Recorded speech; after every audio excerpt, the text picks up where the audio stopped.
Olá, olá, sejam bem-vindos, bem-vindas a mais um episódio do Malem Podcast.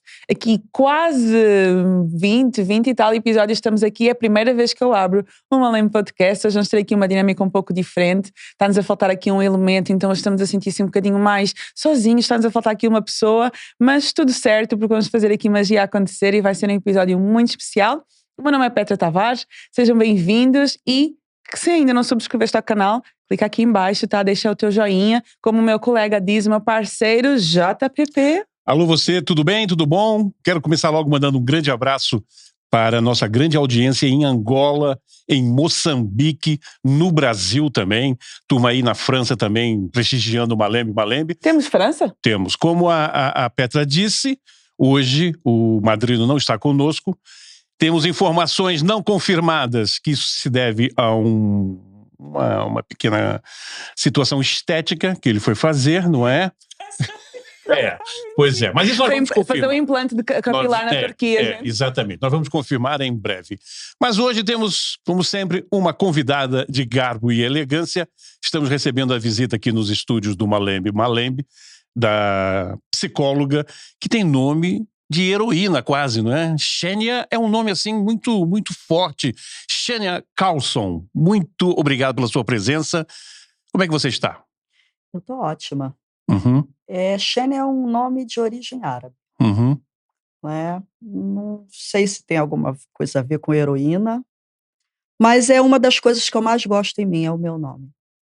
Tem uma personagem que agora me fugiu o nome. Não é Shane, não. Eu sei que estás a falar. Tem uma personagem que é a rainha das selvas, uma coisa assim, Xanda, uma coisa assim. Bom, e o Carlson, também é seu nome ou você deu assim um upgrade? Não, o Carlson, ele é o meu nome de casada.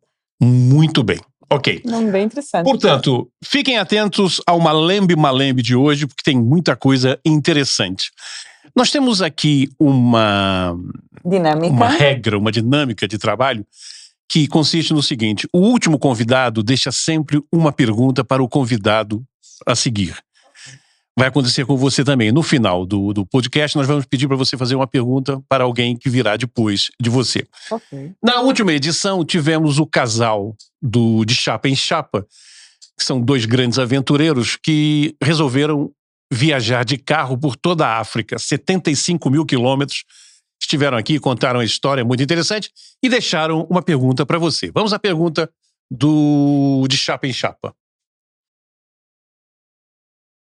Portanto, se tu pudesses mudar uma coisa que te fizesse ser mais feliz, o que é que seria? Era uma coisa, mas eu acho que melhor do que isso é em que é que a tua vida ser mais pole te vai tornar mais feliz? Boa. Pole é a mesma coisa que malem. Ou seja, levar a vida devagar, tranquila. Então, em que tu levares a vida de forma mais tranquila, mais devagar, te iria fazer mais feliz? É que essa ideia da felicidade, ela é muito complexa. É quase uma idealização, né? Um estado que todos almejam chegar em algum momento. Eu não acredito que assim, grandes mudanças ou grandes opções de vida garantam um estado de felicidade. Eu acredito muito mais no estado de paz, né? Em que a gente se sente bem, confortável com o nosso corpo, com a nossa história de vida, com as nossas emoções, que a gente entre em paz com a nossa história de vida e as nossas experiências, que sejam pedagógicas, negativas ou positivas, mas que, né, eu gosto muito da ideia de olhar para a minha história, para a minha trajetória e sentir paz com isso. Quando você olha para a sua história, para a sua trajetória, como é que você se define? Quem é a Xenia? Eu sou uma mulher comum, tá? Estou psicóloga, porque eu não sou, né? Estou. É uma pequena parte da minha identidade. Inclusive, a gente vai falar sobre isso, sobre trabalho, já que a gente vai falar, né? Do tema de hoje. Né? Inclusive, os conceitos que eu acabo por construir, por desenvolver, até por questionar. Né? Então, eu sou uma mulher comum. Tá? Eu sou negra, brasileira, imigrante, mulher, né? No meu caso, a questão racial, ela antecede o gênero, tá? Porque eu tenho um marcador que ele é importante, socialmente ele é relevante, sim, tá? E eu sou uma mulher comum, com todos os atravessamentos que uma mulher negra, brasileira, imigrante, né, passa pela vida, seja onde eu tiver que ocupar, né, enquanto sujeito de uma sociedade. É isso. E como é que a tua história te trouxe até aqui a todas estas componentes, né? Que várias componentes que nós vamos falar também aqui hoje. Como é que a tua história te trouxe até aqui hoje desta forma? Eu vim amarrada, né? Como assim? Porque eu nunca pensei em morar fora, eu não gosto da experiência de ser imigrante, tá? Porque é interessante, mas acarreta muitos prejuízos. Quer dizer que há quanto tempo? Eu estou aqui há 8 anos. Eu vim por uma proposta do meu marido na época que queria, porque queria mudar do Brasil. Fizemos uma grande pesquisa, né, de quais lugares seriam interessantes de a gente poder morar. E ele gostou da ideia de vir para Portugal. Eu fiz uma pesquisa também muito minuciosa, que para mim, eu só iria fazer essa mudança se eu pudesse atuar na minha área profissional.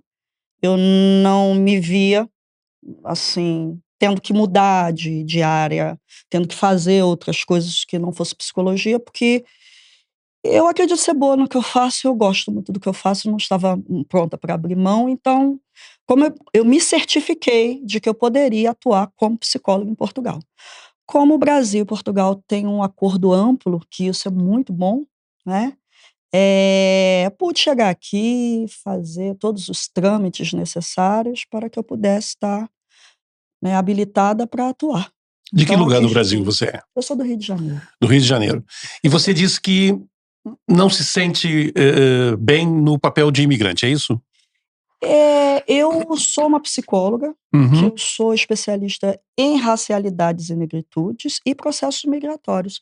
Ou seja, eu atendo pessoas que moram fora, estão radicadas por aí o dia inteiro, há quase 15 anos. Então, eu sou a pessoa que eu ouço os relatos, né, dos problemas, das dificuldades, dos obstáculos, dos adoecimentos. Então, eu falo de um lugar social muito específico, não a partir de uma opinião ou do senso comum, né? Geralmente, numa conversa, se a gente for levar para o senso comum, é muito interessante a ideia de imigrar, né? Mas, na prática, as coisas não são tão romantizadas e idealizadas como nas conversas de senso comum a gente costuma conduzir. A experiência na prática ela pode ser extremamente violenta, traumatizante e adoecedora, principalmente para as pessoas que não estão tão preparadas, né, e tão conscientes sobre os obstáculos que é imigrar, porque quando você migra, você sai do seu país, do seu território e vai para outro, você fica desterritorializado. Você perde vários referenciais. E você é obrigado a se adaptar a uma nova cultura. Então, é um processo que custa. Ele não é barato, ele é caro, né? Você Pode diz... dar muito certo, pode dar muito errado e pode ser satisfatório. Você diz caro do ponto de vista da saúde mental, das emoções? Caro do ponto de vista simbólico, subjetivo. Né? Quer dizer, nós nunca vamos ver um vídeo seu contando maravilhas de determinado local, de determinado país, que aqui é assim, que eu pego uma nota de 20 euros e vou ao supermercado e compro tudo isso, como a gente tem visto ultimamente aí nas redes sociais, principalmente aqui em Portugal, né? De brasileiros a mostrarem isso.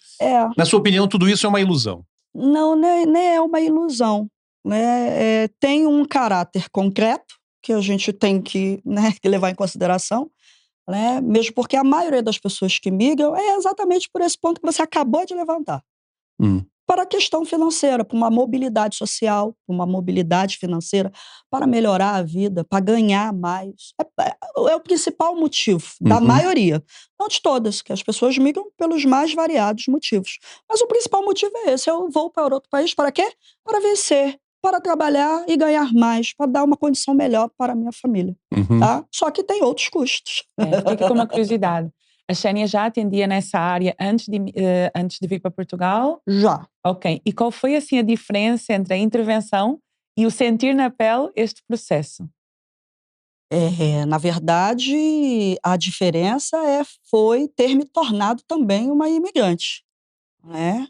É diferente quando, né, eu sendo uma mulher que tinha acesso a viagens, né, sucessivas para a Europa, para vários continentes, conhecer o mundo, né, por uma questão social que me permitia fazer isso, é diferente do que você estar radicado num país, viver o dia a dia e fazer todos os enfrentamentos que aquele país, né, provoca. Como é que foi sentir esse desafio na pele?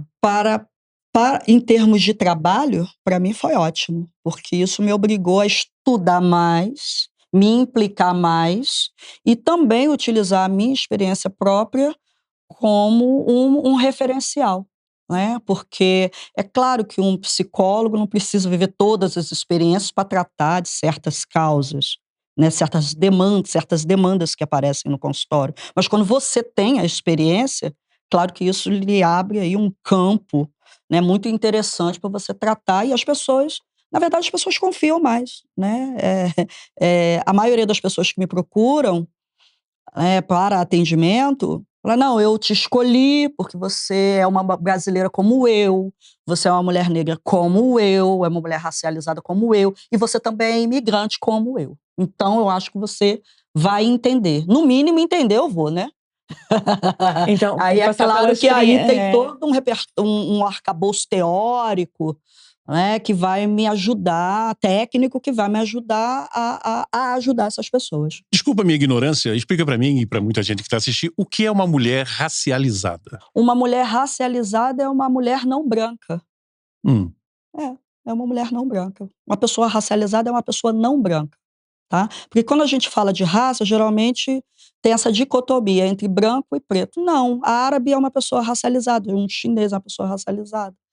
Entende? Então, todas as pessoas não brancas são racializadas. Pessoas birraciais, que são brancas, mas que têm também, né, algum marcador racial, também são pessoas. E quando o branco vai à África, ele também passa a ser racializado ou não? Acredito que sim. Né? Eu acho que ser racializado é um movimento muito natural de todas as sociedades, tá? Porque é um marcador, é como você é visto, é como você é identificado pelos olhos que não são seus. No meu caso, eu sou gordo, isso também é um marcador. Todos nós temos marcadores. Com certeza, O gordo, o careca, o alto, o baixo, o anão. Todos nós temos. Sim, faz parte da nossa composição de identidade. E como é que isso funciona na cabeça das pessoas em geral? Tem gente que suporta mais esse tipo de rótulo, que vive bem com isso, com a pressão, e devem ter outras pessoas que não suportam bem com isso, como a vida de todo mundo. A vida de todo mundo é assim. Há pessoas que têm uma sensibilidade maior para determinadas coisas e há pessoas que têm uma resistência maior para outras coisas ou até mesmo as mesmas coisas. Aí é que você entra procurando encontrar o equilíbrio nessa pessoa? Sim, exatamente. Né? Os marcadores sociais, eles têm impacto na vivência e na experiência de todo sujeito em sociedade. Mesmo que ele diga que não. Há acúmulos. Porque tem muita gente que diz que a vida é bela, a vida é maravilhosa, está sempre a sorrir, a agradecer a tudo, mas no fundo as coisas não são assim. Não, porque existe uma estrutura que ela está estruturada, ela é arquitetada e funciona de uma forma, em que há certos tipos de corpos são bem vistos e outros não. Isso é uma realidade social, de qualquer tipo de sociedade. Né? Seja em África, seja em Europa, seja em Ásia. Né? O racismo, ele, por exemplo, ele é um fenômeno mundial. Qualquer sociedade você vai perceber algum tipo de manifestação, né, de racismo, de questão racial. Né? Agora, assim como de gênero também. Né? Agora a Shane estava a falar essa questão do tipo do corpo e eu lembrei que nós tivemos aqui a Thay que falou, né, que em Cabo Verde as mulheres magras são mal vistas. Okay. Nós viemos para aqui para as pessoas magras. As pessoas magras, né? Mas a mulher, porque ela estava falando a questão de femissa, da parte do mundo da moda, do modelo. Viemos aqui para a Europa é completamente diferente, não é? Querem que seja magra. Tem que ser magra, porque senão também não é bem visto. Então essa questão acaba por ser diferente de acordo com a cultura onde nós estamos envolvidos. Daí a parte da imigração também seria ainda um desafio acrescido, porque a pessoa até pode ser bem aceita no país dela, mas vai para uma cultura totalmente diferente em que pode não ser bem aceita e pode sofrer algum tipo de preconceito. E aí a parte da psicologia acaba por... Exatamente. E aí volta a questão dele, né? Onde é que eu entro? Né? Na verdade, a minha parte é uma parte extremamente pequena, porque quando há esse pensamento impregnado, né, na sociedade, as pessoas acabam por ter prejuízos. Por exemplo, uma moça extremamente linda, que tem uma imagem que pode ser muito positiva para uma série de milhões de outras meninas em Cabo Verde, que não seja tão magra, né? Eu acho que a publicidade e o marketing perde a oportunidade de também conversar com, né, com essas moças, né? Que, enfim, né? Se em Cabo Verde é mal visto ser muito magra, né? Eu acredito que tenha meninas muito magras em Cabo Verde também. Exato, sim. Né? Elas também querem ser vistas, né? Elas também querem ser bonitas. Ou são bonitas e não são vistas. E até tem o direito a isso. Exatamente. Como tal. Tem uma sociedade que todo mundo é gordinho, todo mundo é magrinho, todo mundo é baixinho, todo mundo é altinho. Né? Então, eu acho que não só o meu papel, mas um papel social, né? Até de mudança de mentalidade, da gente fomentar, né, essa discussão, né? Que há espaços de representação de todos os corpos, de todo mundo. Uhum. Entendeu? Assim também como alguém, uma africana, né, mais corpuda, vem para a Europa, né, também serve de referencial para conversar com uma opção de mulheres que não são magrinhas, né, que gostariam de olhar a televisão, de ir na rede social, de vir aqui no podcast, olhar um podcast e se ver representar. Nossa, aquela moça é parecida comigo. Ai, que legal, não tem só mulher magrinha. Ai, que legal, não tem só mulher gostosona, com a bundona, com um peitão. Legal, tô ali também. As pessoas querem se incluir. Você acha que é importante as pessoas perceberem, verem essas referências? Sim. Do contrário, você imagina viver num mundo em que você não se vê. Como é que seria para você? Olha, não sei. Você agora se vê nunca. Você imagina viver num mundo que você não vê um homem. Você liga a televisão, não tem ninguém parecido com você. Você vai num shopping, né, os vendedores que estão lá, ninguém parece com você. Ninguém parece com você. O tempo inteiro. É como se você não existisse. Com certeza, você não se vê. Em algum momento você pensa, deve ter alguma coisa de muito errado comigo, eu sou muito inadequado, né? E o que eu faço? Né? Vou fazer dieta para emagrecer. Vou fazer o transplante capilar para ter cabelo. Ou vou me arrumar daquele jeito que todos os rapazes estão se arrumando. Comprar aquele sapato, comprar aquela roupa, enfim. Não tem espaço para a expressão da própria subjetividade. Né? Se você quer pintar um cabelo de verde, não tem espaço. Se quer usar um dread, não tem espaço, porque é visto dessa forma ou daquela. Isso causa um problema sério na vida das pessoas. Isso tem um impacto na vida das pessoas. Mas, né? E negativo. Isso tem mudado. Graças a Deus. Graças a nós, né? A quem tem lutado Graças a quem tem lutado por isso. Graças a quem tem lutado por isso.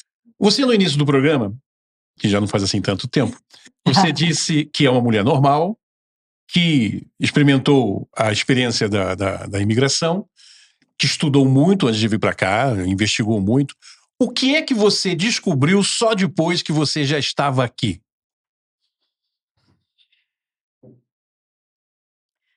Muito pouco. Eu tenho que admitir que eu vim bem articulada. Eu sabia exatamente para onde eu estava vindo. Ao contrário de muitas pessoas que adoecem no processo, que tem um chá de revelação um pouco desagradável. Eu vim respaldada. Eu tinha plena consciência de quem eu era, o que o meu corpo provoca nesses espaços, o que o meu discurso, onde ele vai, onde ele não entra, onde ele tem capilaridade ou não. Eu vim muito consciente. Tanto que todo o meu trabalho é muito consciente. Eu sabendo que eu sou uma mulher de meia idade, uma mulher negra, brasileira, com todos os estigmas, né, que eu tenho que carregar, que isso se impõe, não adianta. Claro que isso, né, enfim, vai ter impacto em alguma coisa, algum aspecto da minha vida, mas não vai impedir que eu faça a minha trajetória e que eu caminhe, né, chegue aos objetivos que eu tenho estabelecido. Mas eu não vim enganada, não. Eu sei exatamente onde eu estou. Então, eu poderia afirmar, segundo o que eu ouvi de você, mais importante do que você descobrir para onde você vai, é você se descobrir, é você saber quem você é. Com certeza. Não é? Com certeza. E saber quem é, não nessa coisa de, que eu tô me descobrindo. Não, é saber do lugar social que a gente ocupa. tá? Ele vai dizer quais são as possibilidades de movimentos. Isso te traz possibilidade de estratégia. Explica você joga melhor. Como assim? Por exemplo, eu sou uma mulher negra, brasileira, psicóloga, eu sei quem é meu público aqui em Portugal. Não vou insistir num público que eu sei que não vai me contratar. Você entende? Estratégia. Eu ia perder o meu tempo, eu ia me frustrar, eu ia questionar a minha capacidade. Você entende?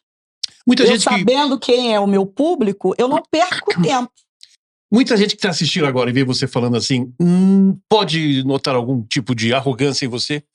Atenção, fazer a leitura de forma errada, porque eu acho que quando a gente sabe e reconhece o nosso próprio valor, para muita gente, nós nos tornamos arrogantes. É nesse sentido a minha pergunta. Não sei se eu me fiz entender. Com certeza, mas olha para mim, qual é a licença poética, social que eu teria para ser arrogante, né? Com certeza, não é arrogância, mas com certeza é lido como arrogância o tempo inteiro. Eu atendo mulheres negras extremamente qualificadas, que estão muito bem em suas profissões, né, ocupando lugares assim profissionais muito interessantes e de muita importância, e que são lidas como arrogantes. São lidas como arrogantes? São lidas como arrogantes, são lidas como pessoas difíceis. Né? Por quê? Porque são mulheres que tiveram uma trajetória cheia de obstáculos, mas que acreditam no próprio potencial, né? Acreditam merecer ocupar aquele lugar profissional, né? Porque sabem que têm competência, sabem que são qualificados para isso, né? E, no entanto, né, historicamente, isso não é um lugar, né, social que foi construído para nós. Né? O lugar social que foi construído para nós é o lugar de subserviência, é o lugar de abaixar a cabeça, o lugar do puxa-saquismo. Né? E como romper esse lugar? Como não fazendo ficar nesse tudo isso que eu e muitas mulheres negras têm feito. Desbravar caminho. Com certeza. Com certeza. Quem tem que dizer quem é a gente somos nós. E houve algum momento em que esse estigma e o facto desse lugar não ser normalmente ocupado por esse tipo de mulher, houve algum momento em que esse estigma travou a Xénia no seu caminho? Ou sempre já teve essa personalidade desde... Não, eu acho que todos nós passamos por isso. Né? Eu vou até ampliar aqui. Né? Ampliar não só para mulheres negras, mas homens negros também, pessoas racializadas, pessoas imigrantes. Né? Por exemplo, pessoas brancas do Brasil chegam na Europa, não são reconhecidos como europeus, também são racializados. Existe no Brasil o discurso de que os meus antepassados, porque minha bisavó era portuguesa, italiano, meu bisavô era espanhol, aí chega na Europa e tem um chá de revelação. Né? É muito bem separado, quem é europeu e quem não é. Isso também isso é racializar, isso é racialização, não se pensa nisso, mas é. Então, acho que todas as pessoas que passam por esses obstáculos, elas em algum momento questionam a própria capacidade, tanto que é muito comum você observar na trajetória de pessoas que migram, de ter que começar do zero, de ter uma experiência, inclusive uma puta experiência no país de origem, e chegar na Europa, aquilo não é visto como um valor, não é visto como uma possibilidade de continuidade, não, tem que começar do zero, tem que começar de baixo, né? E perde-se a oportunidade, né? Enfim, são sociedades também que têm que entender que se aprende muito com o sul do mundo. O suposto saber não está localizado num lugar só. Né? Todo mundo aprende com todo mundo. Então, eu acho que isso é um enorme desperdício.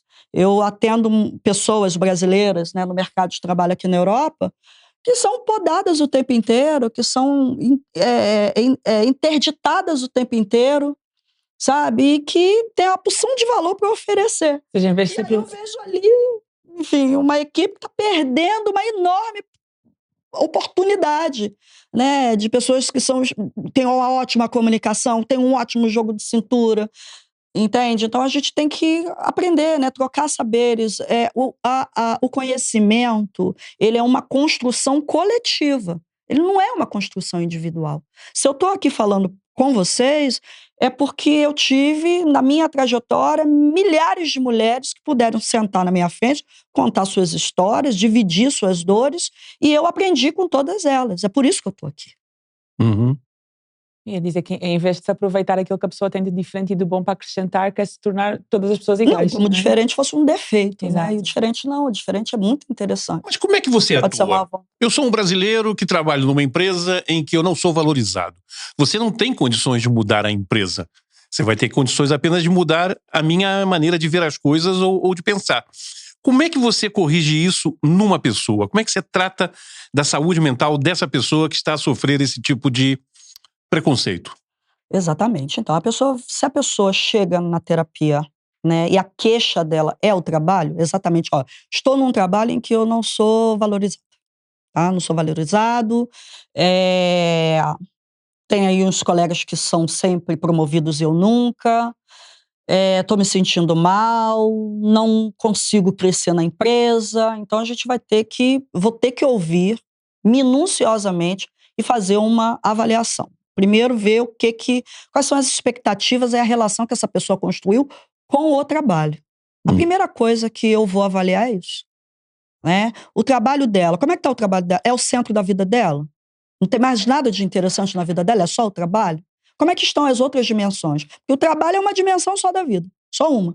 Tem ocupado muitas, né? Que as pessoas, né, estão se deixando invadir por essa enorme demanda que é o trabalho, tomando conta da vida a ponto da maioria das pessoas não terem mais tempo para fazer e energia para fazer nada.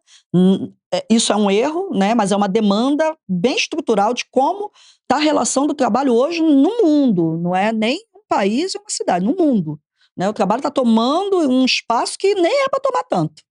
Né? Qual é a relação dela com o trabalho? É o centro da vida dela? Como é que estão as outras dimensões da vida? História familiar, como é que era, né, a relação do trabalho com que a família nuclear, né, estabelecia. Então, tem vários fatores para serem analisados. Por exemplo, eu vou trazer um caso aqui. Eu atendi uma brasileira que é radicada na Alemanha há mais de 25 anos. Ela não está mais comigo porque ela está ótima. Aí eu vou te contar o porquê que ela já está ótima. Ela chegou até a mim. Ela chegou até mim porque ela estava extremamente adoecida por conta do trabalho. É uma mulher negra de pele muito clara, do Rio de Janeiro, das periferias, casou tarde, já era uma mulher de meia idade, conheceu o marido dela na internet, aí começaram a se relacionar, e aí a relação deu certo, ela decidiu ir para a Alemanha para casar. Né? Era uma mulher que já pensava que ia ficar solteira, não ia casar mais. Mas apareceu aí uma história. Racializada também? História de amor na vida dela, e ela decidiu fazer essa aposta. Encarar. Né? Encarar. Fez essa aposta. Era um casamento bom, um marido muito legal, os dois, né, não tiveram filhos, um casal muito harmônico, mas ela chegou por conta da questão do trabalho. Ela tinha uma chefe que também era brasileira, do sul do Brasil, e que era extremamente violenta, muito agressiva mesmo. Ela era perseguida sistematicamente no trabalho. Então, estamos aí com esse enorme problema. Ela, uma mulher de meia idade, que na concepção dela, se ela abrisse mão do trabalho, ela não ia conseguir uma outra colocação no mercado, que é uma coisa que não cabe para uma sociedade alemã. Na sociedade alemã, ela continua super dentro do jogo. No Brasil, que realmente, quando a gente vai envelhecer depois de 50, 55, realmente a maioria dos profissionais tem uma enorme dificuldade de fazer ou uma transição de carreira ou de uma nova colocação. Por quê? Porque a gente tem, né, essa coisa da jovialidade do mercado de trabalho. Mas em Portugal, aqui também. Portugal é igual. Mas na Alemanha não. Tanto que você vai, né, na Alemanha não é assim. Né? Com 50 você está fazendo transição de carreira, você está pensando em mudar, não é uma questão tão forte como no Brasil. Mas ela é brasileira. Isso se mudou tardiamente. Então, a mentalidade dela é brasileira. Então, ela morria de medo. E também por ser uma mulher imigrante. Pô, não vou trabalhar nunca mais na minha vida. Como é que vai ser? Como é que eu vou ajudar o meu marido? Como é que eu vou manter a minha vida? Tá. Vamos lá, vamos analisar. Contou toda a história de vida dela, né? Realmente, toda vez que tínhamos os encontros, ela trazia vários relatos desagradáveis, né, que acontecia no trabalho. Não sei como é que ela aguentava. Eram constantes? Constantes, muitos ataques. Assédio atrás de assédio. Não tinha um dia que ela não era assediada, né? Mas aí, a gente começou a falar sobre os referenciais dela. Depois de alguns meses, a gente percebeu que aquela chefe... E ela... Engraçado que ela sofria tudo isso e ela tinha esse motivo. Não vou sair do trabalho porque eu não vou arrumar outro. Era o muro dela. O muro dela. Intransponível. Não. Eu tenho que aguentar essa mulher violenta. Porque eu não vou achar outro trabalho. Mas durante o processo psicoterapêutico, a gente foi observando que a chefe dela tinha todas as características da mãe dela. Era a mãe dela escritinha. Quando ela conta a história de vida dela, ela narra essa mãe violenta, essa mãe que assediava, aquela mãe que fazia piada, aquela mãe que infligia sofrimento aos filhos. Punha para baixo. Punha para baixo. Era a mãe dela. Todas as características da chefe era da mãe. Portanto, a chefe dela tinha uma personalidade muito parecida com a da mãe. Submetia ela a uma experiência de sofrimento muito semelhante à experiência de sofrimento que a mãe submetia a ela. Mas essa chefe era assim para todo mundo ou só para ela? Com ela. Com ela. Com ela. Com ela era uma mulher desagradável, que a maioria das pessoas não gostavam, mas a violência mesmo era direcionada a essa cliente que eu tive. Quando ela começou a perceber que não era porque ela tinha medo de mudar de emprego, é que ela estava vivendo ali uma experiência de sofrimento, repetindo uma experiência que ela não tinha elaborado, que era a experiência da mãe dela, que a mãe dela já era falecida, ela cuidou da mãe no final, assim, mandava dinheiro, aquela história, né, de morar fora, manda dinheiro pra mãe, não sei o que lá, levou a mãe para passear na Alemanha. Ela cuidou da mãe, foi resiliente, cuidou da mãe, e ela achou que os últimos anos que ela cuidou da mãe, ela tinha resolvido a história, mas não. Ela estava repetindo a experiência de sofrimento no trabalho dela. Aquele era o referencial dela. Então a gente voltou, né? Ela nunca tinha feito terapia na vida dela, então fomos fazer um trabalho, né, dela revisitar essa experiência com a mãe, para a gente ver algum tipo de rota de cura para que ela não pudesse refletir isso em qualquer aspecto da vida dela, que no caso era no trabalho. Quando isso foi resolvido, ela mudou de emprego. Teve em duas ou três sessões, assim. Foi rápido. Em 2 ou 3 sessões, foi um movimento dela mandar a carta de demissão, primeiro ela arrumou um outro emprego, ela não tinha coragem nem de mandar e-mail e começar a se candidatar a outras vagas. Ela não tinha nem coragem para isso.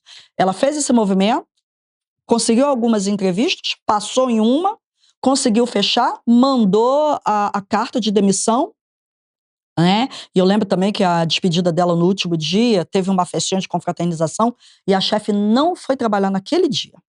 Nesse dia ela não foi. Né? Mas ela conseguiu se desvencilhar, fechou o ciclo e ela arrumou um trabalho que era bom. As pessoas tratavam ela com respeito, com humanidade, com dignidade. Porque nesse emprego, ela não era tratada com dignidade, né? Mas ela precisava se ver enquanto uma mulher que merecia ser tratada com dignidade. Que aquele referencial da mãe não era um destino na vida dela e que ela não precisava passar por isso.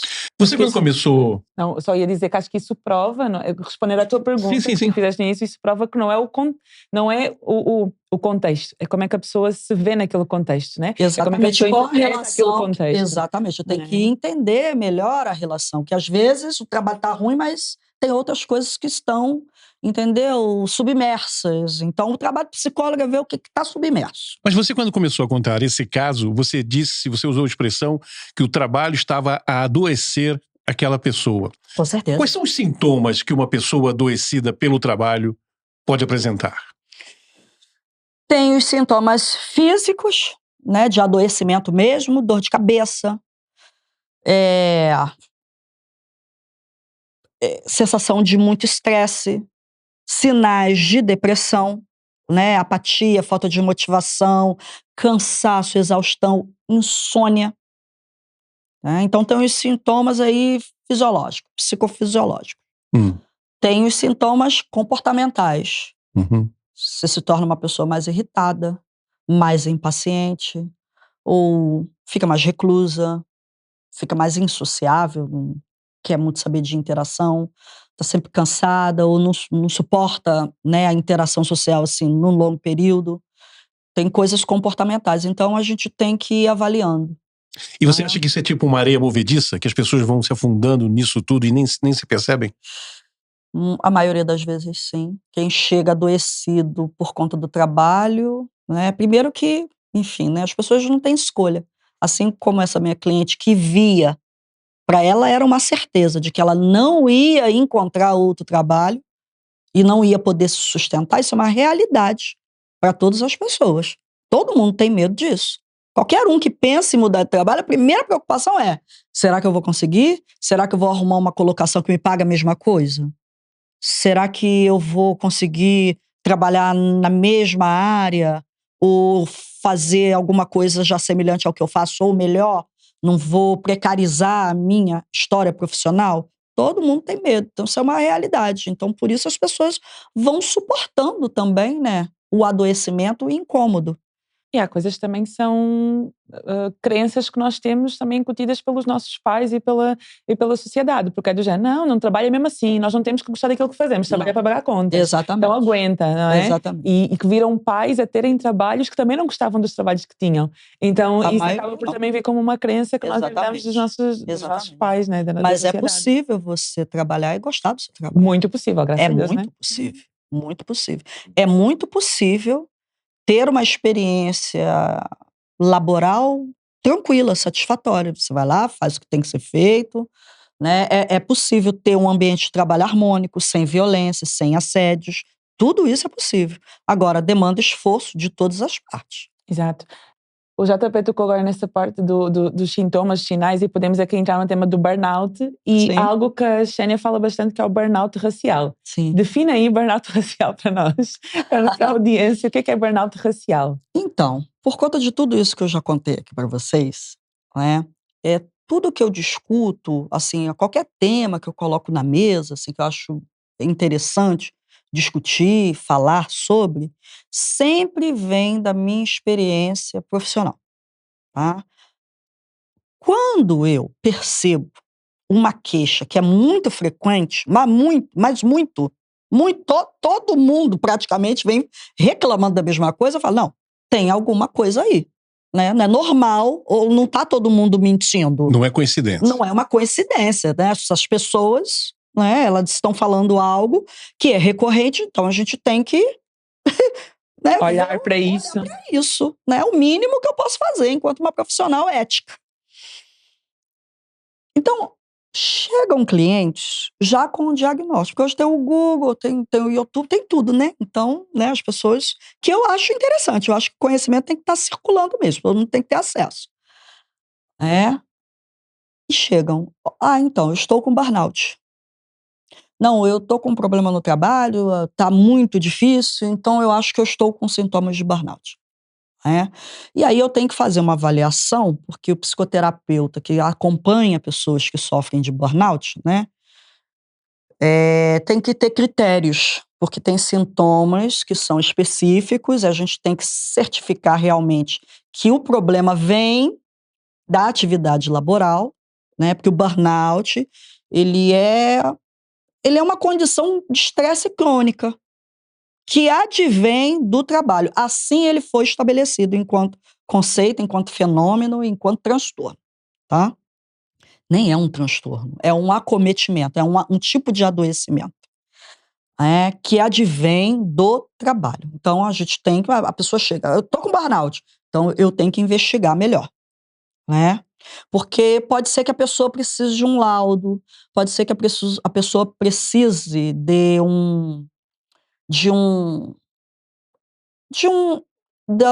como é que eu falo? Um relatório para tirar um relatório de atendimento, Uhum. né? Que está sendo atendido por psicólogo, enfim, de um respaldo técnico.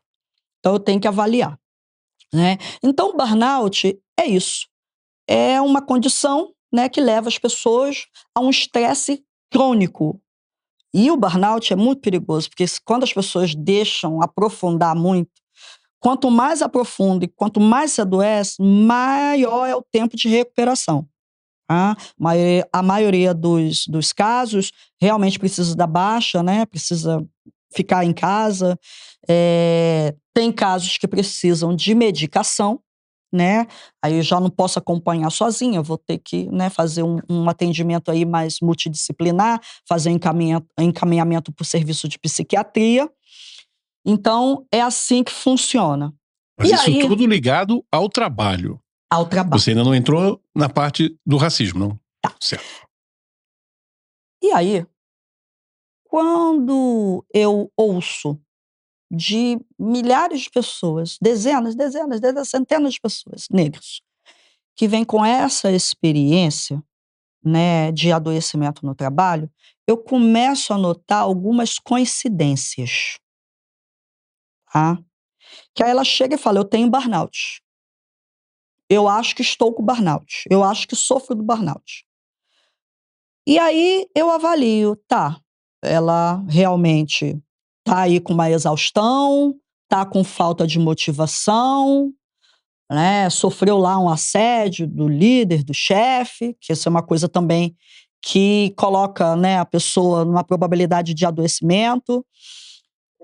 Eu vou vendo as características, né, o conjunto de sintomas que estão enquadrados dentro do burnout. Mas aí eu começo a questionar as causas, né?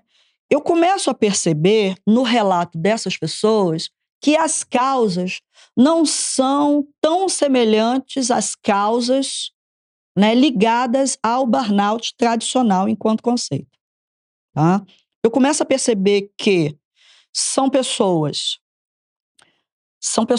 que adoecem, mas assim, o tipo de assédio é específico, né? Sempre tem um componente racial envolvido. São pessoas que são vistas na equipe como depositários, né? Em que constantemente colegas ou até chefes vão sobrecarregando a pessoa, né? Vou percebendo no relato que há uma distribuição desigual das atribuições. São pessoas que são mais cobradas, mais vigiadas e mais questionadas em suas qualificações e competências pela questão racial. Então, eu vejo, peraí, como é que a gente vai discutir burnout se a gente não discute raça? Porque não é coincidência que centenas de pessoas tenham os mesmos relatos. Então, tem alguma coisa aí. Vamos lá desvencilhar melhor, né, o que é isso? Então, eu fui estudar, fui pesquisar, e em algum momento falei, não. Porque a OMS, quando estabelece, né, só em 2022, né, o burnout como realmente uma doença ligada ao trabalho, isso traz um respaldo jurídico, né, que ajuda, inclusive, nas leis trabalhistas. Isso é um respaldo, isso é uma proteção para o trabalhador. Né?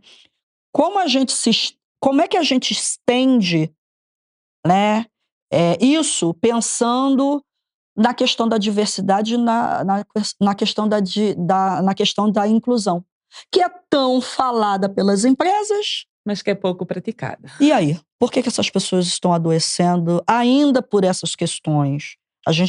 Então, não estamos avançando. O burnout racial, na verdade, ele é um termômetro de que a gente tem que começar a questionar severamente as práticas, os programas e as ações de diversidade e inclusão e saber em que a gente está falhando, porque essas questões ainda estão perpassando, estão aí latentes nas relações laborais. E por que isso ainda acontece? Ou seja, a gente não está conseguindo avançar. A gente está atrasado. O que a gente não está conseguindo fazer para avançar? Então, a importância de discutir o burnout racial é esta, né? Como a gente avança. Mas aí definir o conceito de burnout racial, eu vejo que ele é um pedacinho dentro do burnout, né? Como se houvessem vários tipos de burnout, entre aspas, não é? E o burnout racial pudesse ser considerado um subtipo do burnout, podemos considerar assim, não é? Ali para um determinado tipo de população. Com as pessoas, acredito que identificando esses pontos em comum nas pessoas possa lapidar ainda melhor a intervenção que faz com elas. E nas empresas, essa consciencialização, a Xenia acredita que, trazendo aqui a parte do burnout racial, também existe uma intervenção aqui nas empresas, levar esta consciência para as empresas, aqui na Europa principalmente. Como é que se faz este movimento e como é que se começa a dar importância então a algo que tem-se considerado tão importante, como a Xenia acabou de explicar? Informação, formação, não é? Eu trabalho com empresas. Eu faço supervisão institucional para empresas. É bem aceito aqui em Portugal? Aqui não. Eu trabalho mais com o Brasil. Okay. Tem mais espaço, né? Ainda tem um pouco mais de resistência aqui, né? Porque me parece que é aquilo, né? Tudo que é diferente, é um saber novo, causa esse estranhamento, né? E ainda é muito difícil discutir coisas fundamentais quando o ouvido é muito poluído, né? Quando se ouve e ouve-se ataque, né? Mas a função não é essa. A gente, quando dissemina informação e faz discussões, o objetivo é para a gente avançar, né? Mas é complicado, né? A gente tem que escolher, ou a gente coloca a ética profissional na frente, ou a gente vai com ego. Se for com ego, primeiro, se for com ego, vai se sentir atacado, vai resistir, vai entrar naquele lugar, porque eu não sou racista, porque não sei o quê. Isso já não interessa, né? A gente está num outro estágio. Precisamos avançar, né? Então aqui tem um pouco mais de resistência por saberes que são importantes, né? Mas, enfim, né? Como se não tem acesso, parece que não existe. Né? Mas eu trabalho com empresas no Brasil, tenho até na minha cartela lá empresas importantes, né? Dou palestras, vai ter agora em junho, né? O curso de burnout racial, né? Estou fechando com empresas também para dar o curso para os colaboradores. E é isso que é o planejamento, né? Que as empresas podem fazer, né? Em termos de formação continuada. E o objetivo desse curso, principalmente para líderes, gestores. Mas é o quê? É estarem mais atentos ao discurso? É estarem mais atentos ao comportamento? Qual é que é o objetivo principal de uma pessoa que faz um curso do burnout racial? É obter esse conhecimento, né, para colocar em prática no seu ambiente de trabalho, no seu ambiente social. Né? É uma formação importante, né, principalmente para líderes, gestores, profissionais de RH, profissionais de saúde que recebem pessoas nos seus gabinetes, né, saber que existe um acometimento dentro do trabalho e que o ambiente é que provoca. Então, né, para fazer mudanças no ambiente é preciso, né, ter a consciência de que o fenômeno ele existe, né, e que é muito possível fazer essas mudanças. Não são mudanças muito grandes. Não são mesmo. Só requer responsabilidade, comprometimento e vigilância.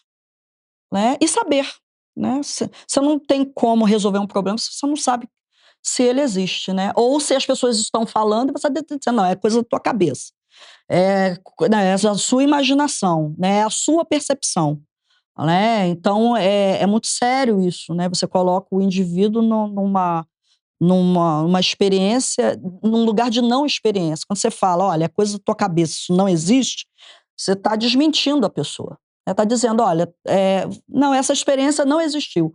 O ser humano, ele é composto por experiências. E quantas vezes você já ouviu isso? O quê? Que isso é coisa da sua cabeça, é a sua percepção. Eu? Sim. Isso é um relato que vem frequente.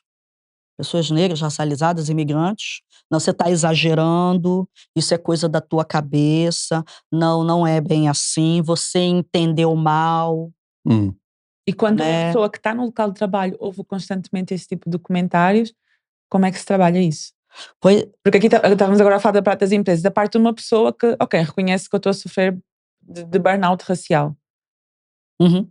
Vem um bocadinho também da perspectiva que estava a dar há pouco, que tem que se trabalhar é a pessoa e não o ambiente. Ou a pessoa muda, né? Se estás muda, o ideal é trabalhar todo mundo, né? Tanto a pessoa como o ambiente. Mas geralmente o que acontece é essa impossibilidade de se trabalhar o ambiente, né?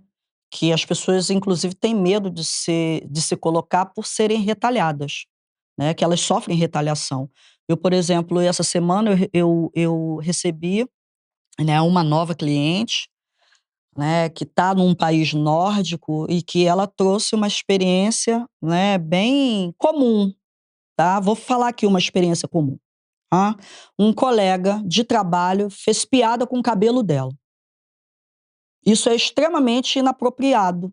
E isso é racismo. Ai, brincadeira. Tem nome para isso. Racismo recreativo, inclusive. Já tem conceito. Muito bem estudado, respaldado academicamente por intelectuais extremamente performáticos e qualificados. Tem conceito para isso.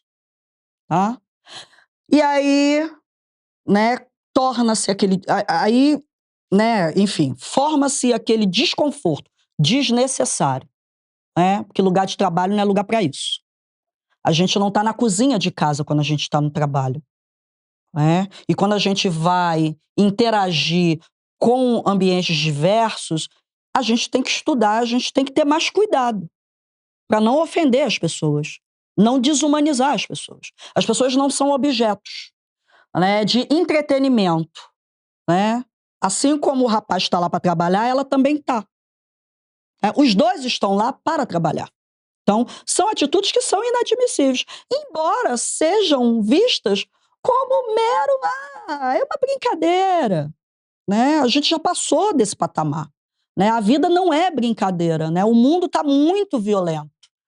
Né? A gente fica falando, né, problematizando as guerras em Gaza, a gente está problematizando a guerra na Ucrânia, e a gente não revê as atitudes violentas que a gente tem no dia a dia. Mas essas atitudes violentas no dia a dia, elas não são específicas ou elas incidem só sobre as pessoas negras? Não, mas eu estou falando da questão racial aqui, das outras... Sim, mas nós temos que ver... É nessa que eu sou especialista. Tá bem, mas existe misoginia, existe etarismo, existe tanta coisa, que quando a gente tira uma fatia do bolo, porque é o que você disse, você está só focando na fatia do racismo. Nessa conversa, claro. Claro. Se tiver um outro programa para falar de misoginia, estarei preparada para... Mas, por exemplo, quando você deu a descrição da pessoa que trabalhava com você, que não gostava do ambiente de trabalho, que se sentia perseguida, que havia mais cobrança, tudo isso que você disse se enquadra perfeitamente no ambiente de trabalho de milhares e milhares de pessoas. Mas quando a questão racial é a base, não, é diferente. E como é que a pessoa percebe... Quando ela é tratada diferente dos outros. Só ela. Só uma pessoa negra no trabalho, só ela é tratada daquela forma e as outras não? Não é difícil de perceber. Qual é a dificuldade de perceber isso? Inclusive, a maioria percebe e ninguém fala nada. E quando é um grupo de brancos... É o que acontece também, né? Pronto. E quando é um grupo, uma empresa onde só tem brancos, e o mesmo acontece com uma pessoa só? Aí já não é burnout racial. Exatamente. Tira-se a palavra racial. Permanece o burnout? Porque pode ser, por exemplo, né? Vamos supor, num ambiente, numa empresa em que majoritariamente as pessoas são só brancas. Vamos supor, uma empresa aí na Noruega, na Suécia. A maioria mesmo é branca, você vai ver uma pessoa racializada, quase não vê. Né? Ainda mais em grandes empresas. Geralmente, essas violências incidem nas mulheres. Sim. E aí a questão é de gênero. Sim. Né? Sim. Mas acontece. Uma mulher, quando ela é promovida, ela vai sofrer mais ataque, ela vai ser... Né? Sim. Aí é a questão de gênero. Aí vamos discutir gênero. Aí essa empresa precisa de quê? De formação de líderes e colaboradores para discutir gênero. A gente tem que levar o remédio necessário para a doença que se manifesta. Né? Porque senão a gente generaliza. Não, mas acontece isso também com mulheres. Mas acontece isso também não sei aonde. Tá, mas não deve, em lugar nenhum.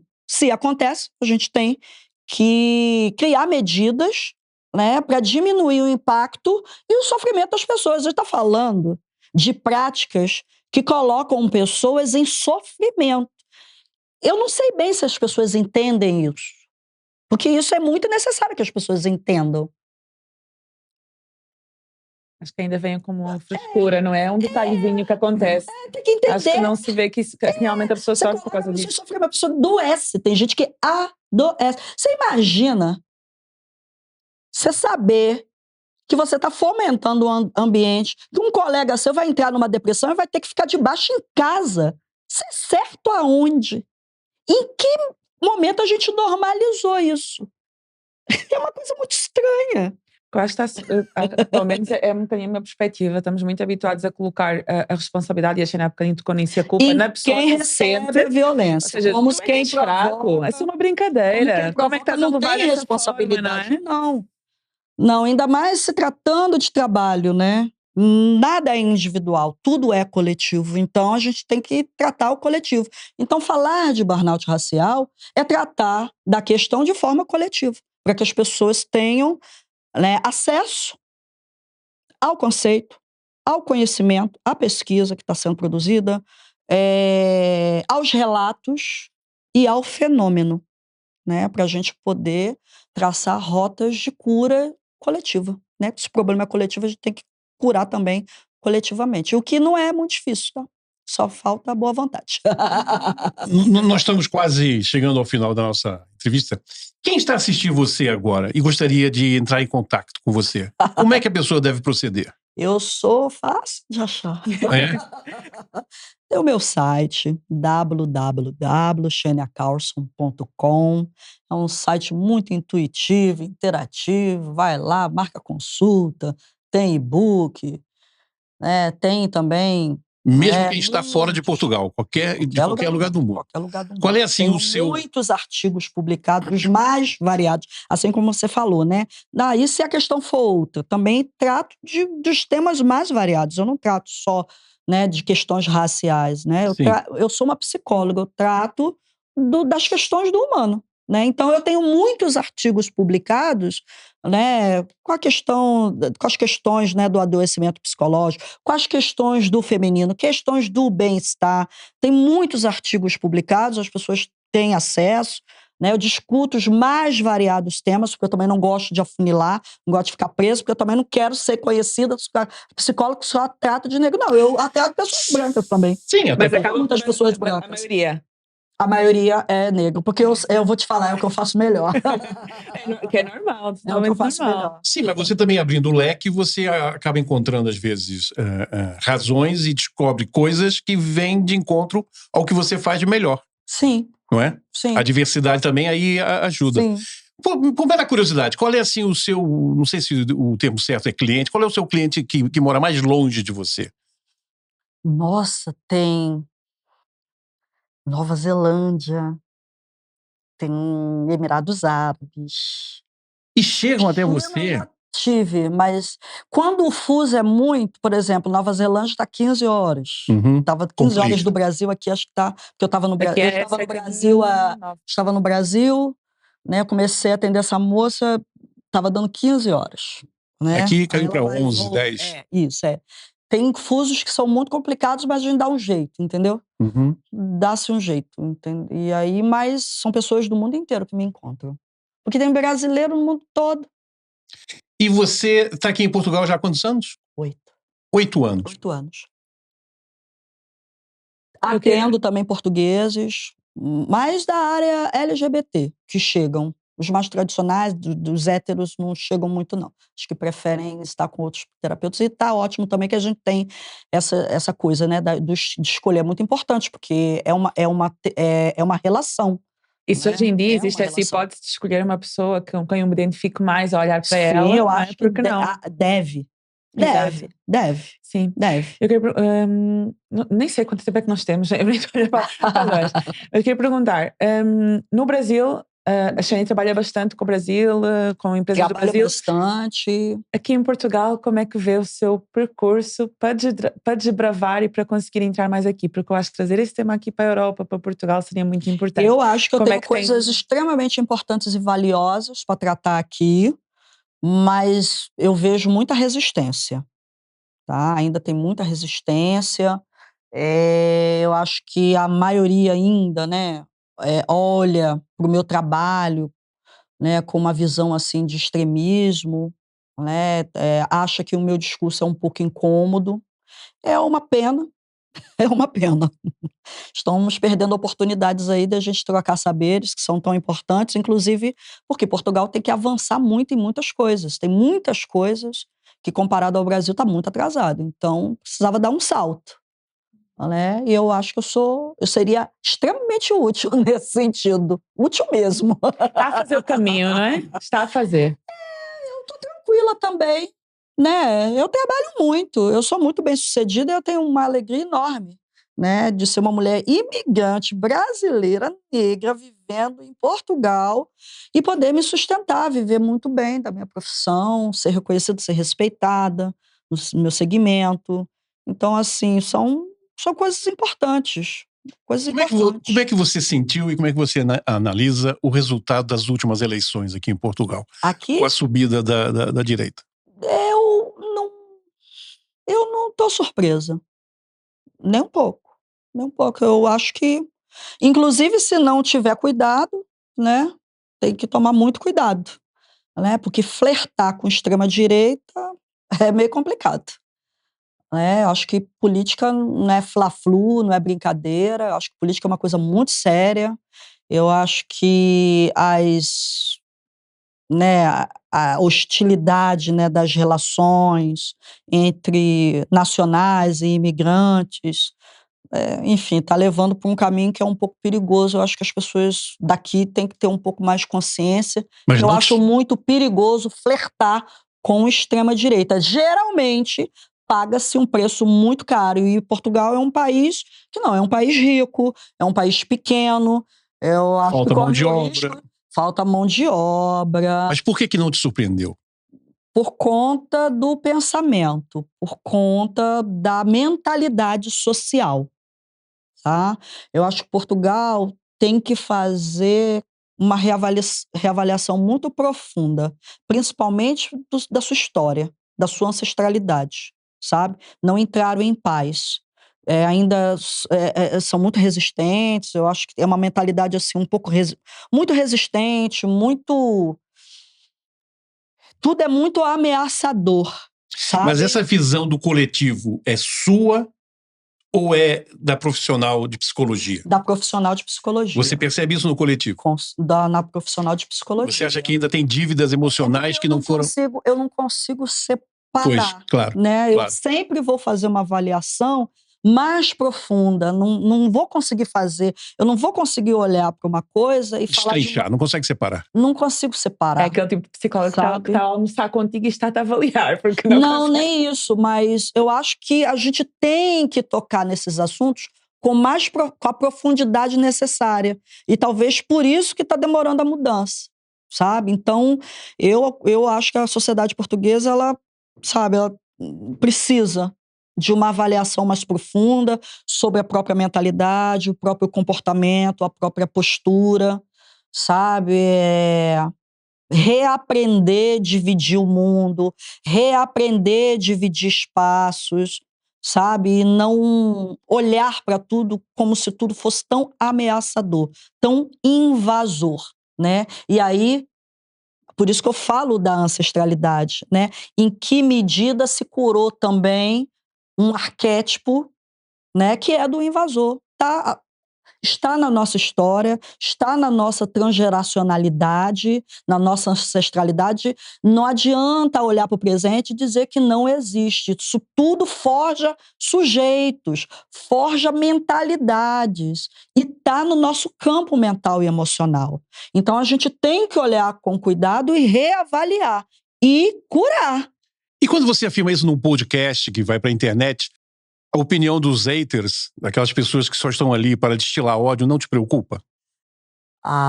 Eu acho que faz parte do jogo também. Eu acho que estão perdendo uma oportunidade enorme, né?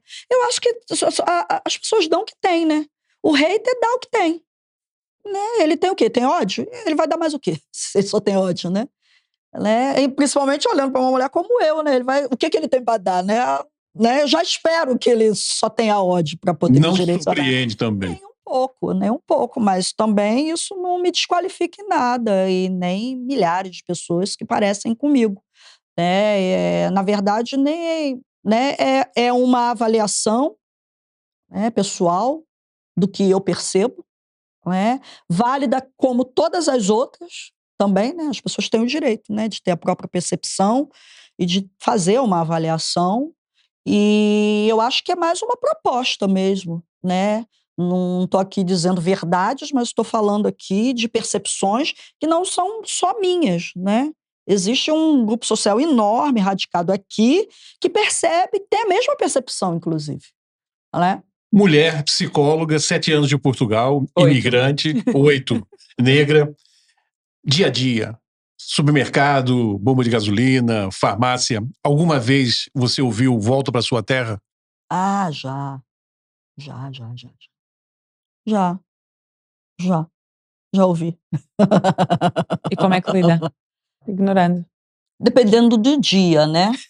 Se eu acordar bem-humorada, né? Depende do dia. Se eu acordar bem-humorada, pode ser que tá bom, vou embora. Se acordar um pouco mais virada, pode ser que ouça coisas que não gosta, né? E você porque normalmente... todo mundo vem de algum lugar, né? Se a gente for bem adentro da história, a gente vai saber que os portugueses estão aqui agora, né? Estiveram muito, uma parte significativa da história que não estiveram, eram outros povos que estiveram aqui.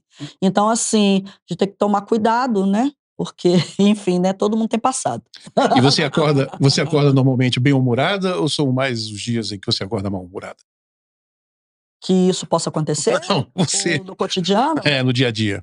Eu sou de Capricórnio, eu não sou muito bem-humorada não, tá? Então são mais os dias em que responde do que os dias em que... Eu sou uma pessoa mais, né, assim, né? Uhum.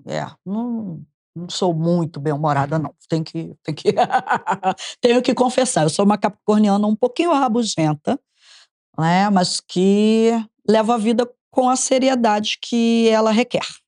E com uma gargalhada demoníaca. Né? Você sabe que meus amigos fazem piada da minha gargalhada.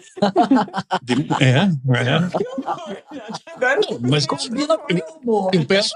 Deve ter pontuado que foi sem nenhuma intenção de atacá-la, nada, não. Mas a gargalhada dela assusta. Intimida. Acho que mais do que assustar é intimidar, né? Se calhar esse é o propósito. Não, nem é a minha intenção. Imagina, eu não quero intimidar ninguém, muito pelo contrário. Eu quero que as pessoas vivam bem. Eu quero que as pessoas vivam bem e encontrem a paz. Felicidade, momentos, né? Como assim foi a primeira pergunta, né?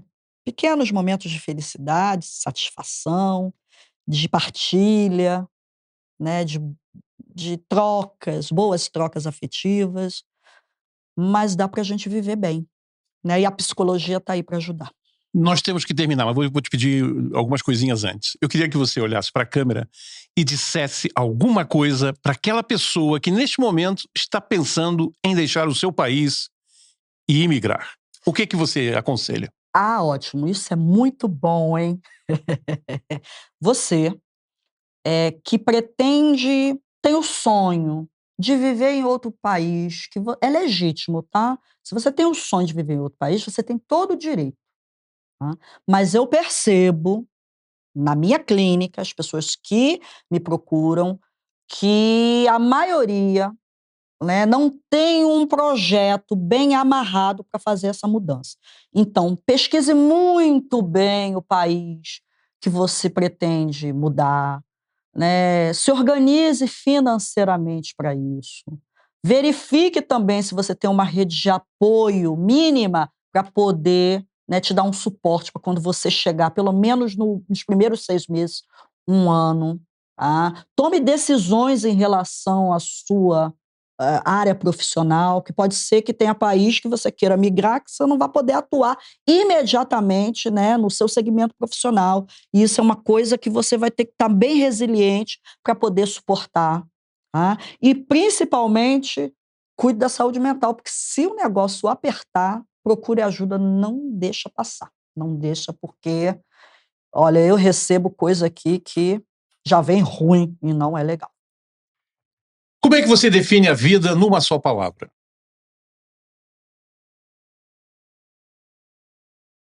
Oportunidade. Se pudesse dar um conselho à Xênia de há 10 anos atrás, qual conselho seria? 10, 15 ou 20 anos atrás. Um conselho à Xênia, né? A você próprio. Não perca a alegria. E agora, olhando para aquela câmera ali novamente, uma pergunta para a próxima convidada que virá. Quem é a próxima? Não sabemos. Não sabemos. É segredo, não sabemos. Vamos saber no dia. Por isso é que a pergunta é assim bem aleatória. Aí você tem que fazer, você olha para a câmera, diz quem é você e deixa a pergunta para o próximo convidado. Ok. Então tá.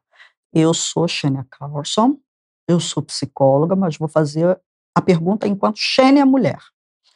Quais são as estratégias de enfrentamento que você utiliza para poder, né, garantir uma vivência satisfatória no mundo, enquanto mulher, enquanto homem, enquanto pessoa? É isso.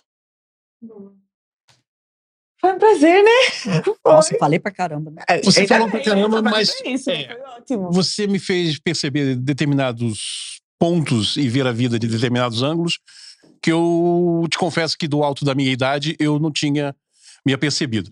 Nós vamos terminar, marcamos um encontro para daqui a 15 dias com mais um convidado aqui no Malembe. Grande abraço para o Madrino, ok? Rápida recuperação.